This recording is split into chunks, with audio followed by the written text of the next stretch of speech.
Our preaching text this morning is Psalm 23, verses 1 to 6. A Psalm of David. The Lord is my shepherd, I shall not want. He makes me to lie down in green pastures. He leads me beside still waters. He restores my soul. He leads me in paths of righteousness for His name's sake. Even though I walk through the valley of the shadow of death, I will fear no evil, for You are with me. Your rod and Your staff, they comfort me.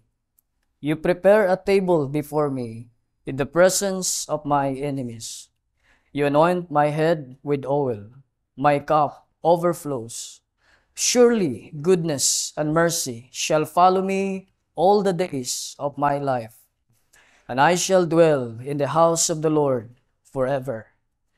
May the Lord bless the reading of His word. The title of our sermon this morning, The Lord's Special Care for His People. The Lord's special care for His people. Dinhi sa kalibutan, daghan kayo expressions of care. Na care for the widows, na care for the orphans, care for the homeless, care for the fatherless, and care for the strangers, and also care for the needy. So daghan kayo expressions. Even the reprobate, the wicked, and the unjust, they can express their care to their neighbors. However, there is a kind of care that parents have to their own children. And this kind of care is called special because parents do not express this care at the same level with those who are outside of the family. Ang usa ka parents or ang usa ka mother, makita siya bata nga gigutom, naghilak. Mubati siya kaluoy, pero kay dili man niya anak, murag ang iyang level sa expression sa care. Dili gyud pareha sa iyang anak nga gitawag siya special. Nga dili niya kaya i-help iyang self kundi iyang i-provide ang needs sa iyang children. And this is what we see and observe in this psalm. David enjoys God's care that the unbelievers cannot experience. Though God has expressed His benevolent care to all His creation. Nagyon ang Bible, iyang gipakaon ang langgam. Ang mga wild animals diya sa valley, iyang gi-provide ang ilang food. Ang Dios na siya benevolent care, nagyon ang Bible, nga iyang ipasidlak ang adlaw didto sa mga wicked and didto sa mga righteous. In other words, na siya benevolent care to all His creation. But there is a special care that God has for His own children who belong to His family. And this is called the special providence of God. Nga atong masinati dinhi sa kalibutan if we are children of God. And this is called special because not all people in this planet can experience this special care that God has for His people. Muna na gitawag nga general special providence, general providence sa tanan mankind, na po special providence nga iyang gihatag, iyang giset para sa iyang mga anak. Just like the parents to their children.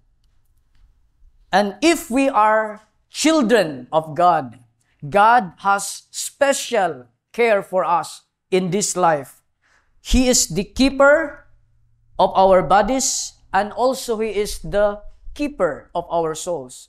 In other words, ang pag-care sa Ginoo dili lang sa atong physical nga necessities, apil sa atong spiritual. Therefore, since God has special care for His people, let us entrust ourselves to the loving hands of the Lord in this passage. In this psalm, we see that God cares for us, number one, by being a good shepherd. And second, God cares for us by being a hospitable host or welcoming host.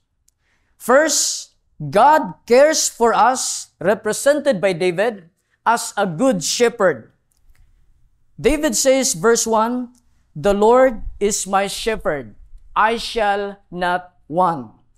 The shepherd is someone who cares for the sheep. He provides food for the sheep, not only food for the sheep, but also water. Not only he provides food, but also he guides and protects his sheep away from all forms of danger.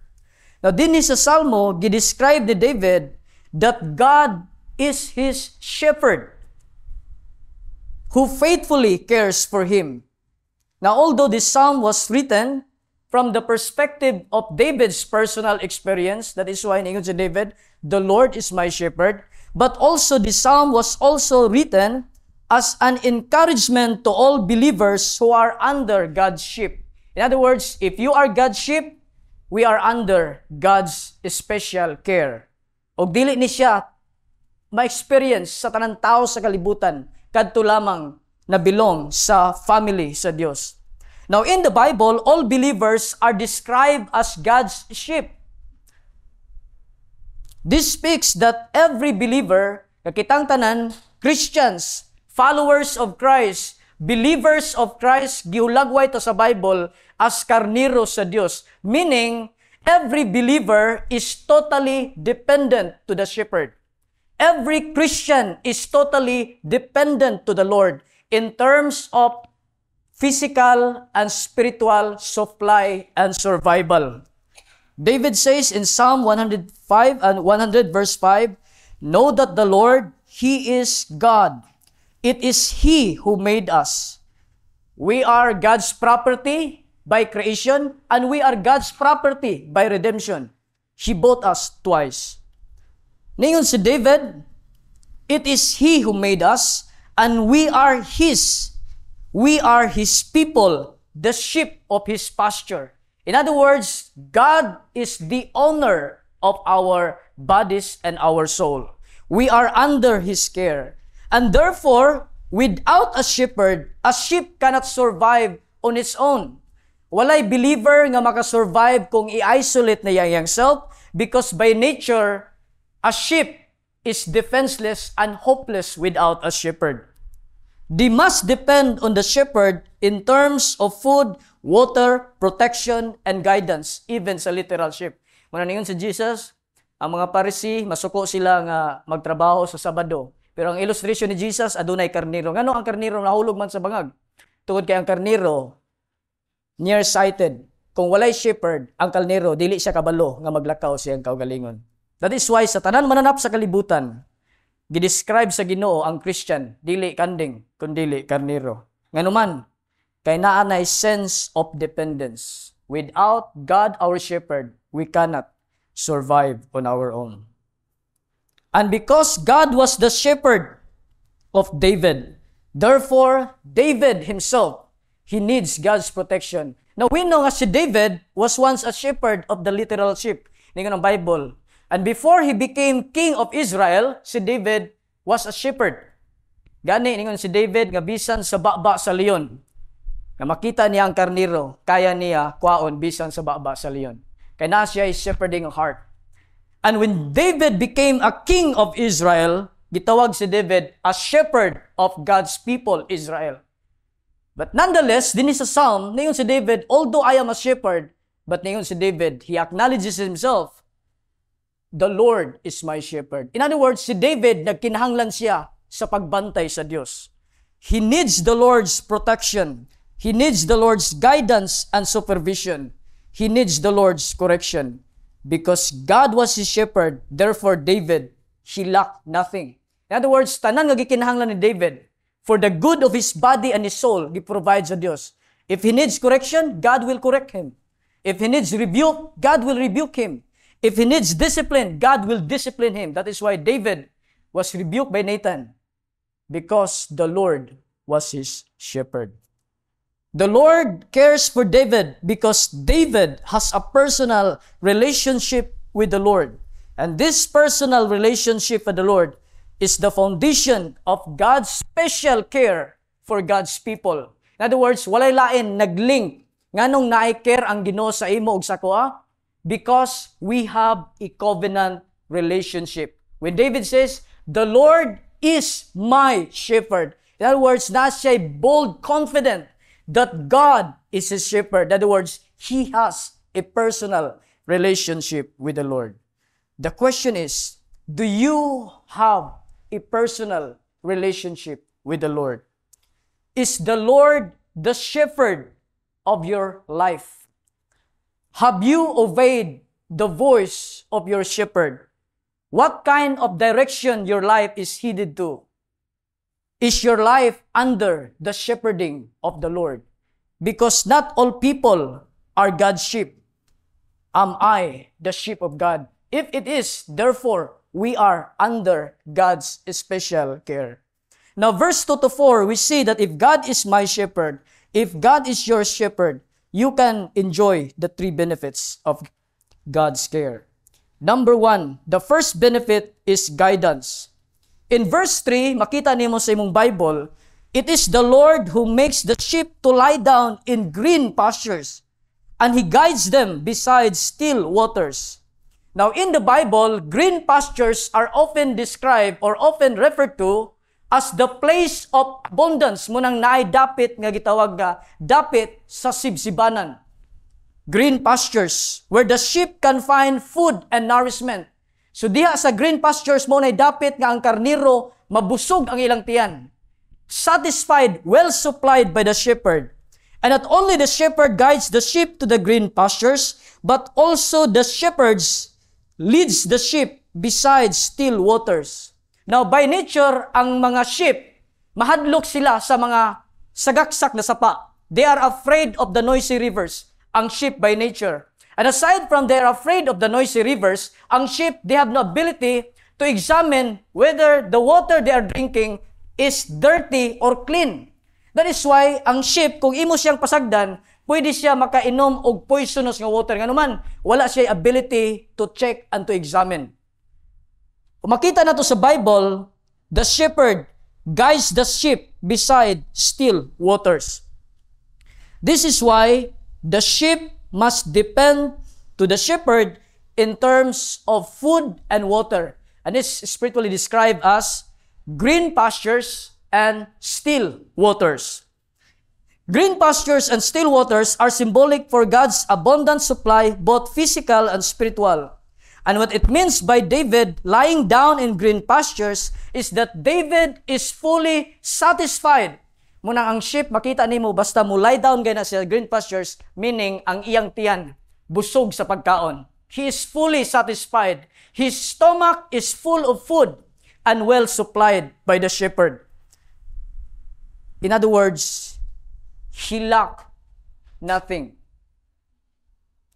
Ang sheep, na-satisfy siya, walay kulang. Grabe siya kabusog. Munang siyang kabusog, kung ato i-describe, nakatugab ang sheep and he lies down in green pastures. In other words, he is fully satisfied.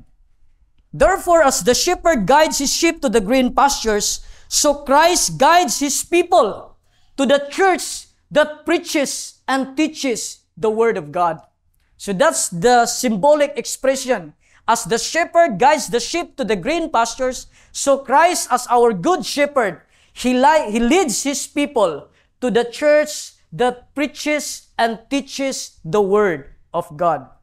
When the Word is preached, our hearts are fed and nourished by the illumination of the Holy Spirit. That is why we are satisfied. We are blessed by the Word because God is feeding us every time when His Word is preached. The New Testament teaches that Jesus is the Good Shepherd and that Psalm 23 was fulfilled in Him. Jesus is the great shepherd of the sheep. Hebrews chapter 13 verse 20. He is the chief shepherd of the sheep. 1 Peter chapter 5 verse 4. He is the good shepherd of the sheep. John chapter 10 verse 10. When Jesus ascended to heaven, ang Bible, naghatag siya og gifts to His under-shepherds. Now, what's the implication? In other words, Jesus as the good shepherd, He entrusted His shepherding to the under-shepherds of the church. And therefore, it is the elders and the deacons who leads the sheep. We are the feet and the hands of Christ. We are the mouth of Christ to care for the sheep Why?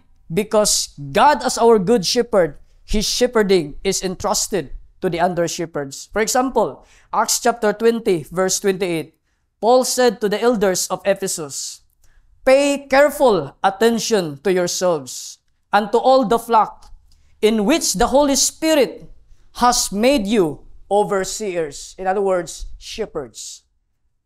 To care for the church of God. So makita nato, the shepherd must have a burden. He must have concern and care for the church of God, which is obtained with His own blood. We are God's property by virtue of redemption. We were purchased by the precious blood.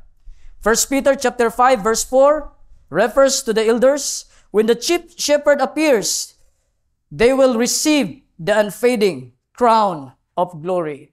And therefore, makita nato nga naagyoy distinct nga office, gifts, giftings nga gihatag sa Dios sa church diha sa mga under shepherds. Jesus as the good shepherd, He asked Peter 3 times after His denial. And Jesus said to Peter, "Jesus, son of Jonah, do you love me more than this?" And Peter said, "Yes, Lord, you know that I love you. Feed my lambs."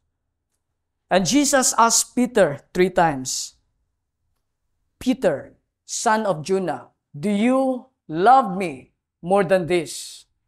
And Peter replied, "You know, Lord, that I love you so much." Jesus said to Peter, "Feed my sheep."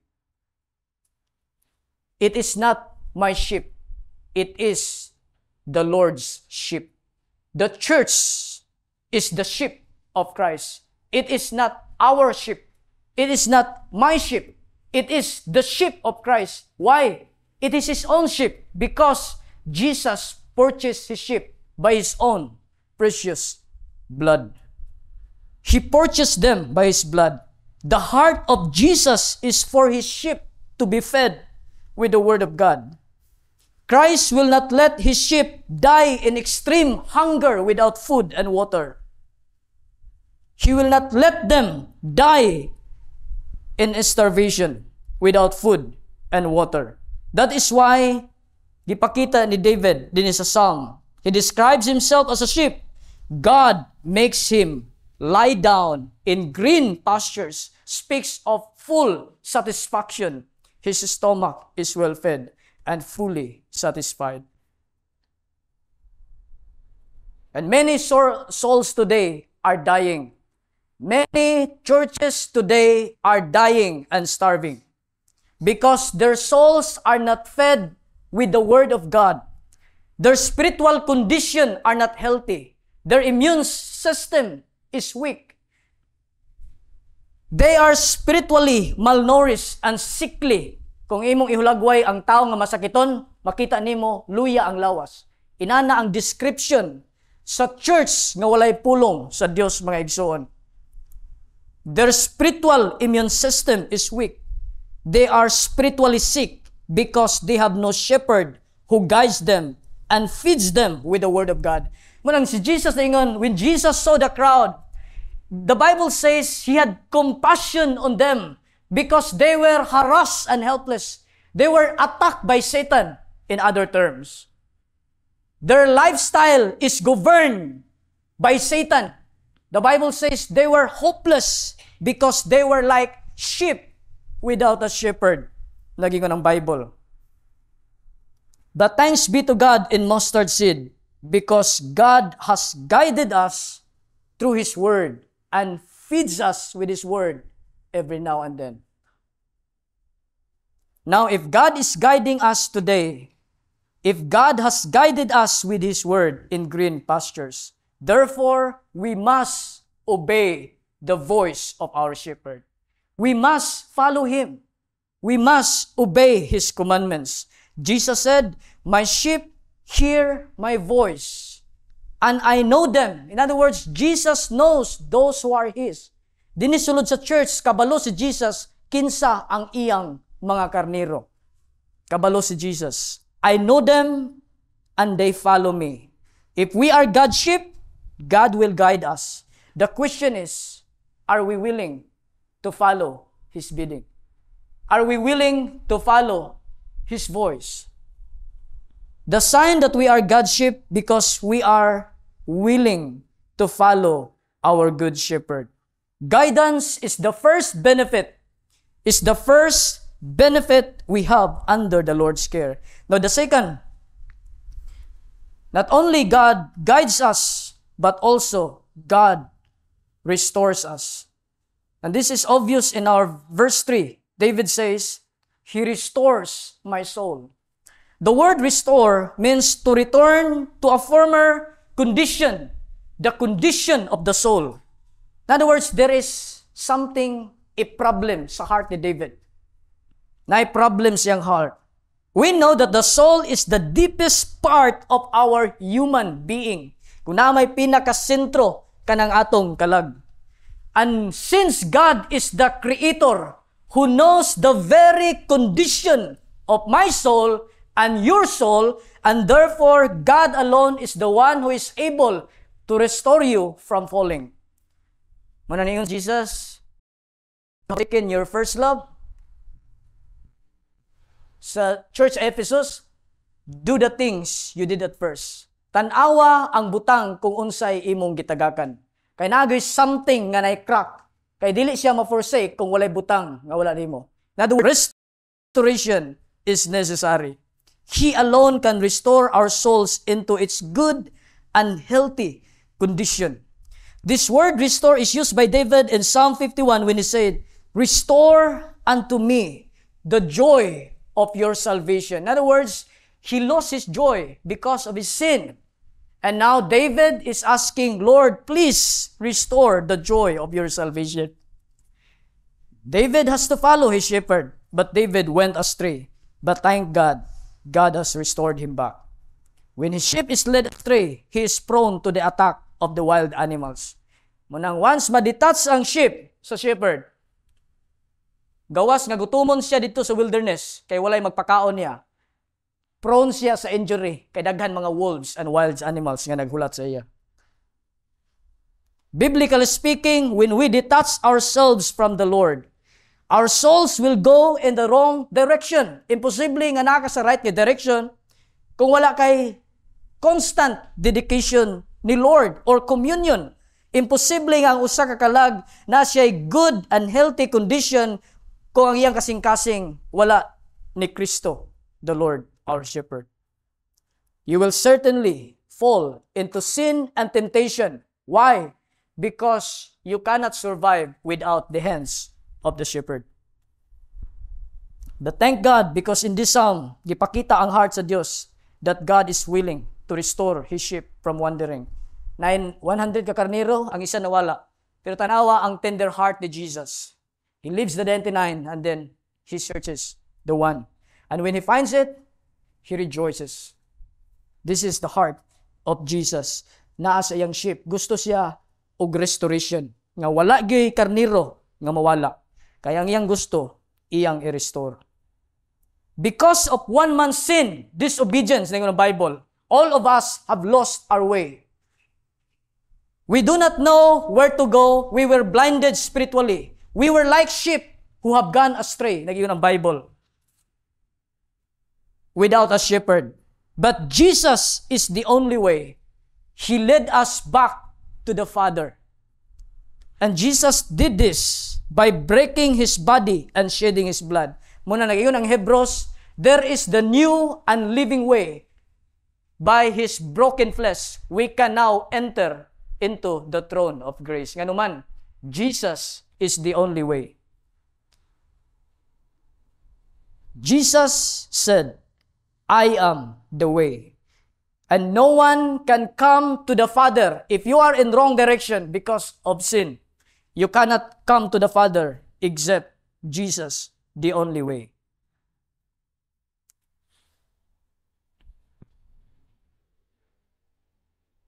Apart from Jesus, you cannot find the way to the Father.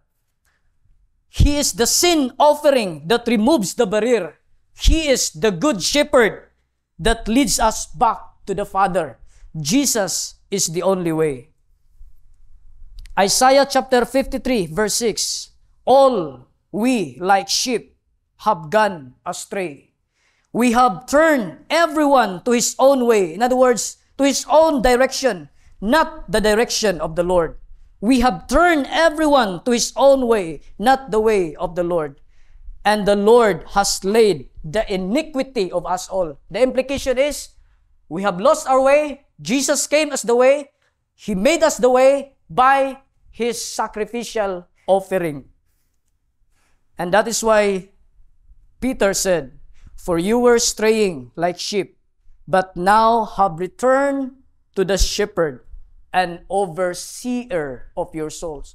In other words, from being led astray, now has led us to the way, and we are under the shepherd, Jesus Christ our Lord.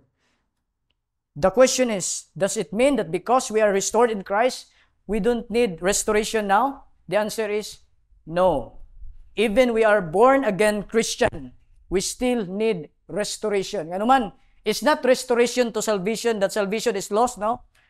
Restoration into a good condition of the soul. If you are a believer, ang imong salvation dili mawala. But pwede nga na spiritual decay nga mahitabo sa imong kinabuhi. You lose your joy in reading your word. You lose your joy in praying to the Lord. You lose your zeal in serving the Lord. And therefore, we need restoration.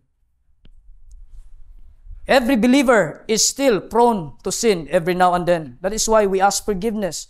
If you say you have no sin, you make God a liar. Because even Christian, we need God's restoration. There is a remaining corruption of sin in us, constantly waging war against our soul. That is why when we fall into sin, we need to be restored again. And this is what David meant in this psalm.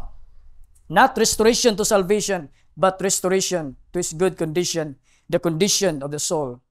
He went in a wrong direction. That is why the next phrase, kaya naman siya sa wrong direction, God is leading in paths of righteousness for his name's sake.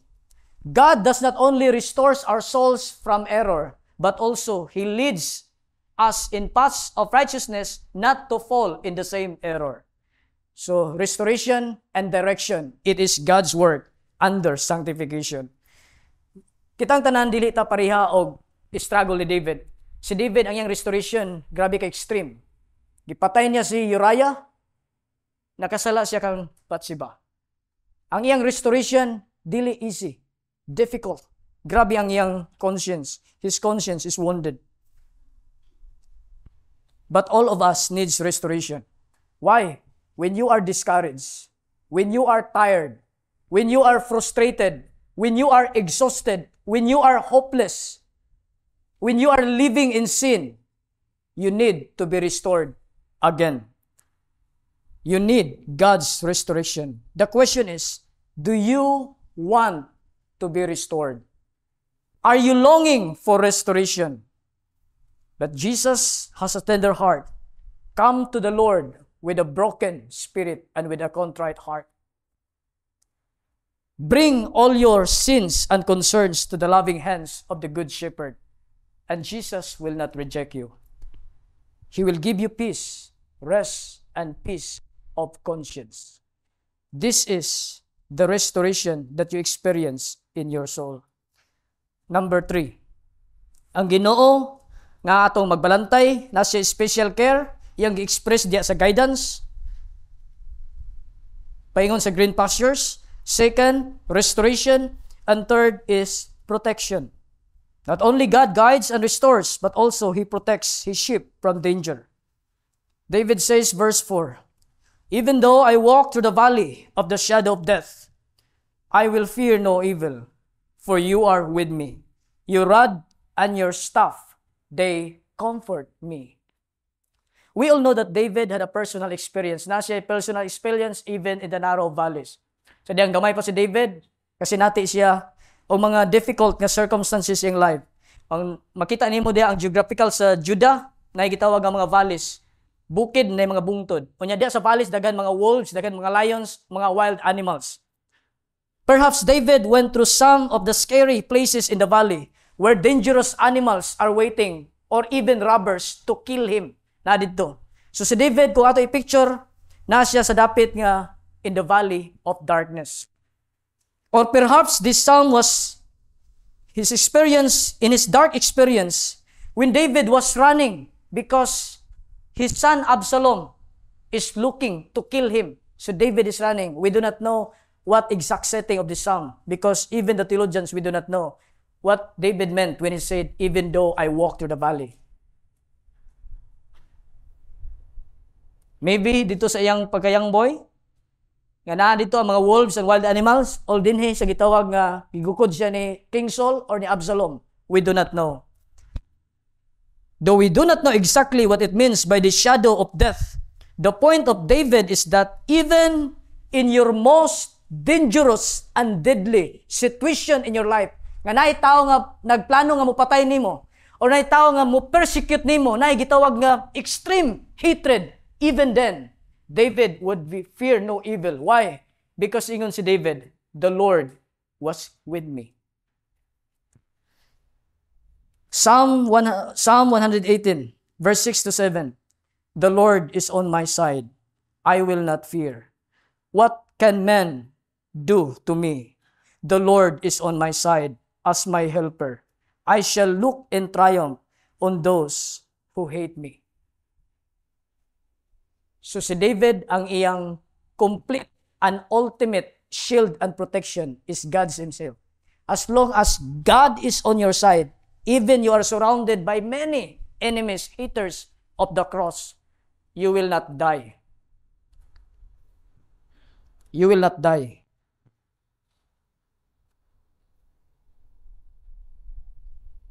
Many will hate us and persecute us because we follow Christ.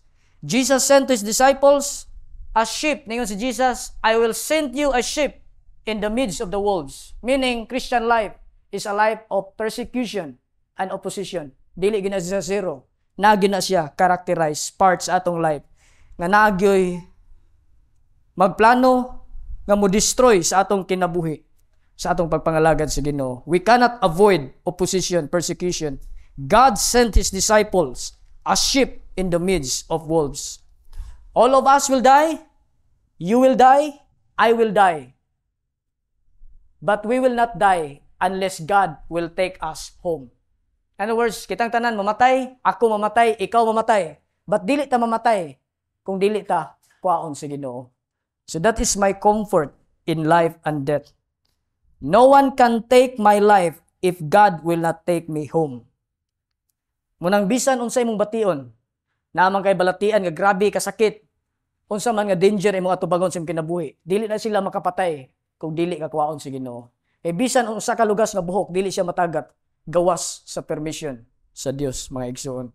No one can take your life except God alone. Therefore, whatever danger nga imong ma-experience in this life, if God is on your side, no one can take your life. This is what it means by David. Even though I walk through the valley of the shadow of death, I will fear no evil, for you are with me. This is the comfort. God is on my side. Your rod and your staff, they comfort me. The shepherd uses the rod to fight the wild animals, and he uses the staff to guide the sheep in the right direction. The rod and the staff would be David's protection and guidance. Protection from danger, that is why God will strike the wild animals and God will guide His sheep. So protection and direction comes from the hands of the Lord. And therefore, ningon si David, they comfort me. If we are God's sheep, we are under God's protection. We are under God's direction. Our life will not end unless God will take us home. Psalm 121 verse 4, and jump to verse 7 to 8. Behold, He who keeps Israel will not slumber nor sleep. The Lord will keep you from all evil.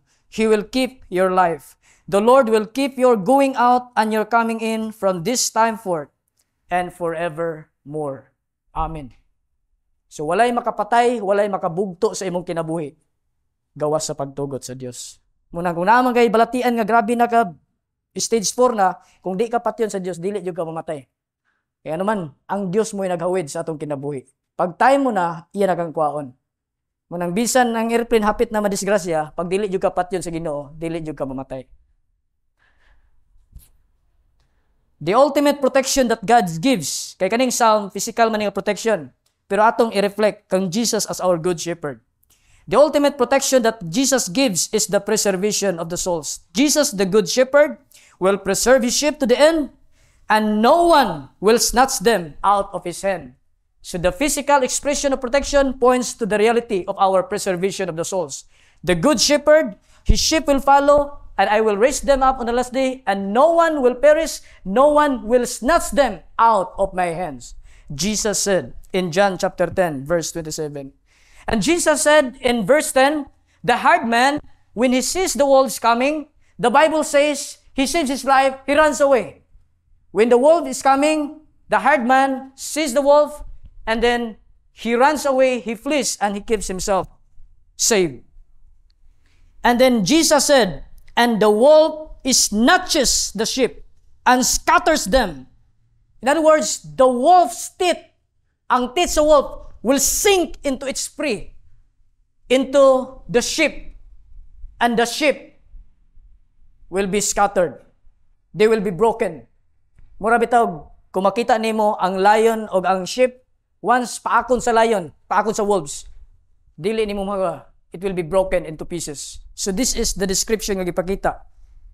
And the wolf snatches the sheep and scatters them. But the question is, who can tear us away from the Lord's hand? Ningon si Jesus, no one. Walay makabreak, walay makaseparate kanato gikan sa kamot sa Dios.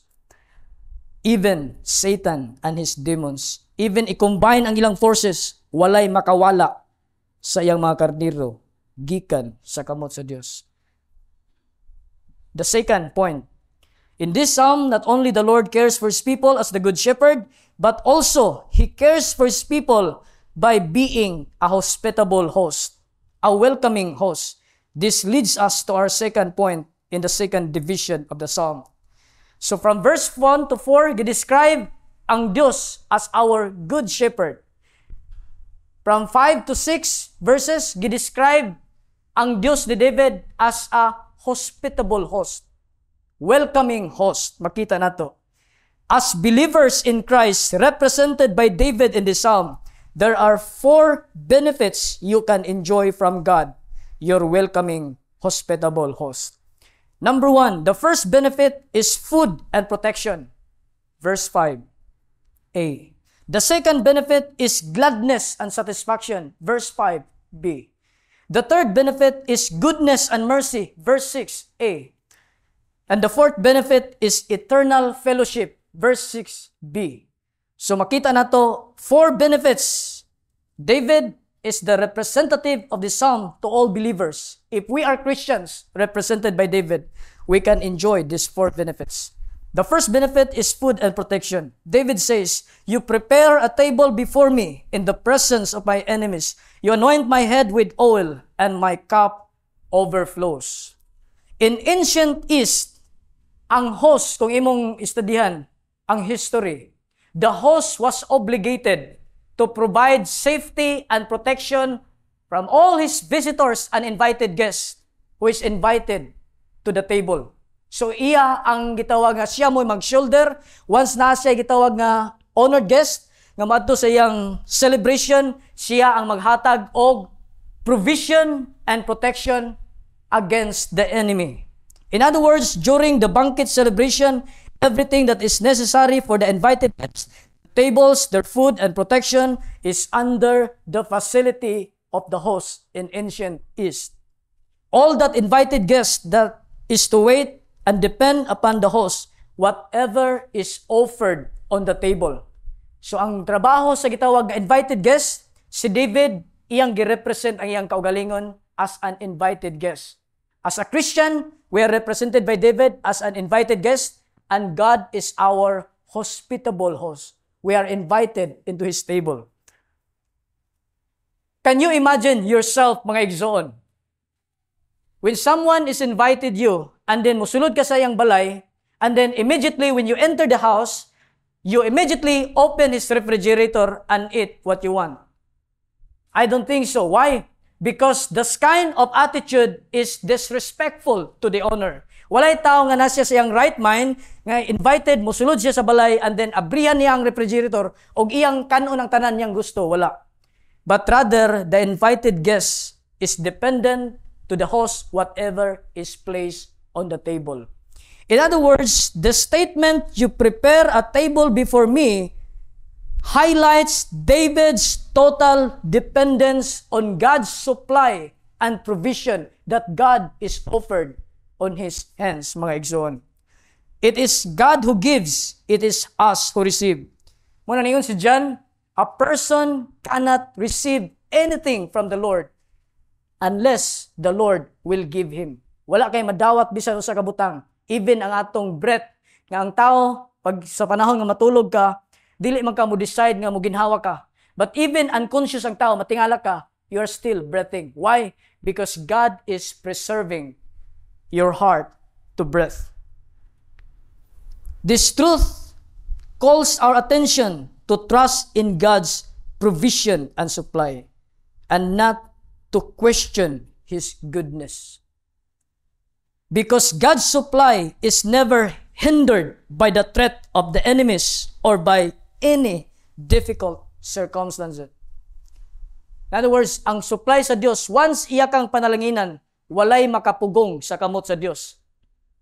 God has prepared a table before David in the presence of our enemy. This is an expression of vindication that God is giving favor to His children in the presence of His enemies. That His enemies will look at us being favored and blessed. Even they persecute us, they hate us, but God's hand cannot be hindered. He will bless His people with abundant blessing, that His cup overflows. That is why don't allow your crisis to question God's faithfulness. Usay ngit-ngit ang imong makita, maka-focus ka sa imong circumstance to the extent nga ma-lose sight ang imong mata sa promises sa Dios. Nga to the extent imong questionon, tinuod ba ang care sa Ginoo sa akong kinabuhi? Do not question, do not doubt God's goodness, because He knows what He's doing. He knows your situation. Only trust Him. Trust in Him and follow His leading. For God is able to provide even your situation is impossible in your sight. God has prepared a table before me in the presence of my enemies. David is surrounded, but God's blessing is abounding. No one can stop the hands of God. He will vindicate His people even in the presence of His enemies. Now the second benefit we have under God's care, not only food and protection, but also gladness and satisfaction. David says, "You anoint my head with oil, and my cup overflows." In the Bible, oil is associated with gladness. For example, Isaiah chapter 61 verse 3 or Psalm chapter 45 verse 7. God, your God, has anointed you with the oil of gladness beyond your companions. Oil elsewhere in the Bible is associated with joy and gladness and also satisfaction.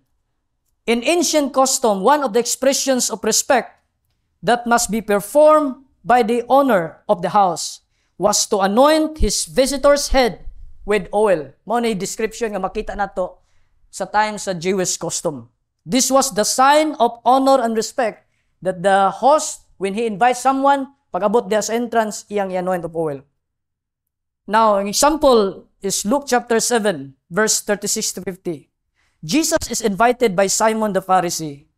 And when a sinful woman, the adulterous woman, he perceived that Peter is invited, naging Bible, and Jesus is reclining at the table in this Simon's house. The woman was brought an alabaster flask of anointment. Og naging Bible, this woman standing and crying behind Christ and began to wet the feet of Jesus with her tears. Iyang gitrapuhan ang tiil ni Jesus. and wiped them with her hair, and kissed his feet, and anointed them with oil, the alabaster perfume. But Simon grumbled and complained in silence that if Jesus were a prophet, nasayod unta siya. If he were a prophet, nasayod siya kinsa ang nagpahid sa iyang tiil. If Jesus were a prophet, a righteous man, dapat dili niya tugutan yang self nga hikapon sa sinful woman, adulterous woman. But Jesus said, he rebuked Simon the Pharisee, I came into your house, but you did not show me hospitality. His character was inhospitable. If this man, he said, Simon, Jesus rebuked him. Though he was the owner of the house, this Simon the Pharisee did not show Christ hospitality. But this sinful woman did welcome and honor Christ by anointing him with oil. So makita nato nga ang picture ni David was anointed by oil anointing. This speaks that David is filled with joy and gladness. Why? Because he has welcomed by the host of heaven. Jesus, the Lord, our welcoming host, David has welcomed, and the Lord has anointed him with oil. This speaks that David's heart is full of joy and gladness as well as satisfaction. He is glad because of the abundant supply of God for him in his table, who provides his need more than he expected. That is why David describes himself, and my cup overflows. Although di na ako i-explain unsa ning cup nga gipasabot ni David, bisa na mga theologians dili ta mo speculate, but ako makita din there's a sense of abundance kayang na-experience nga nasinati nga dili na ako ma-explain. Christians, we are glad because God has welcomed us into His family, enjoying His blessing in full satisfaction. Therefore, don't let your heart to find joy and satisfaction in the things of this world. The world will give you pleasure, but not joy.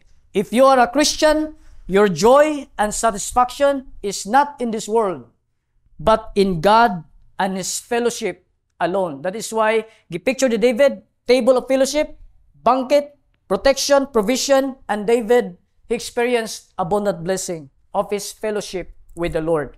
He is invited, and this invitation is not for all, only the invited guests.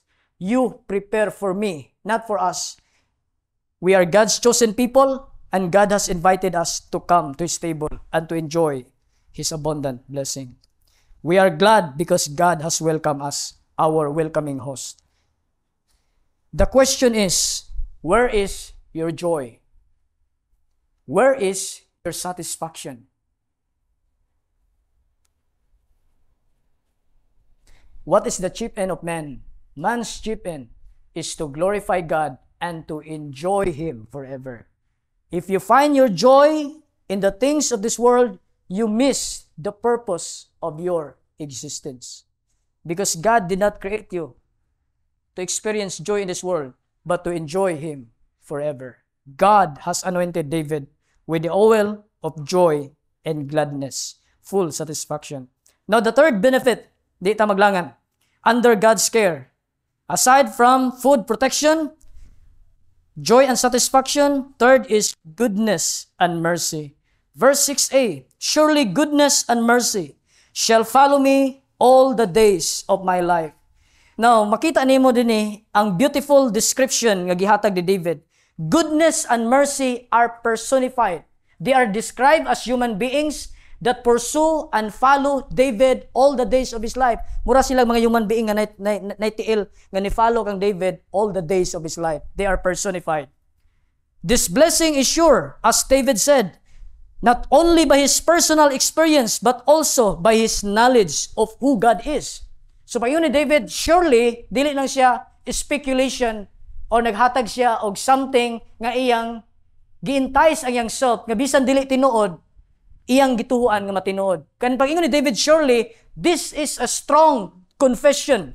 Because nasayon si David, kinsa ang Dios. In fact, he addresses God my Lord twice, verse 1 and verse 6. The Lord means God is the I am. David understood that God is I am, which means God is present all the time sa iyang kinabuhi. God is present, was present in the past, He is present today, and God will be present in the future. And that is why David said, surely goodness, because he understood that God cannot be changed. The God who showed him goodness and mercy in the past is the same God who will show goodness and mercy to the future. That is why David said, surely, because he understood that God is God. God is unchanging. He is the I am. He is present all the time. God is our refuge and strength. He is the present help, not in times of good, in times of trouble. For God cannot be changed. And once we belong to the Lord, we can experience His goodness and mercy, even in crisis, even in bad times. Nga naman, because God works all things for the good of those who love Him and who have called according to His purpose. Your sickness is not the absence of God's goodness. Your crisis is not the absence of God's goodness. Your affliction is not the absence of God's goodness. Because God is good and merciful, He afflicts His people with sickness, pain, and sufferings He gives, that they may return to Him in sweet obedience. Naay purpose nga nung gihatag. Muna ang imong evil event sa imong life, gihatag na sa Dios for your own good, that you may return to Him in sweet and humble obedience.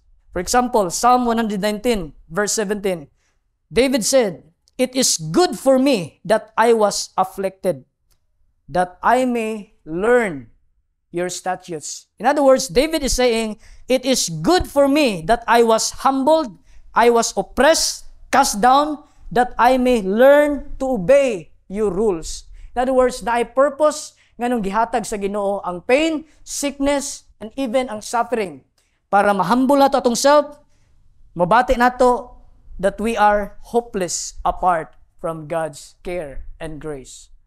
And that's the time nga moingon ka, mubalik ko sa Ginoo.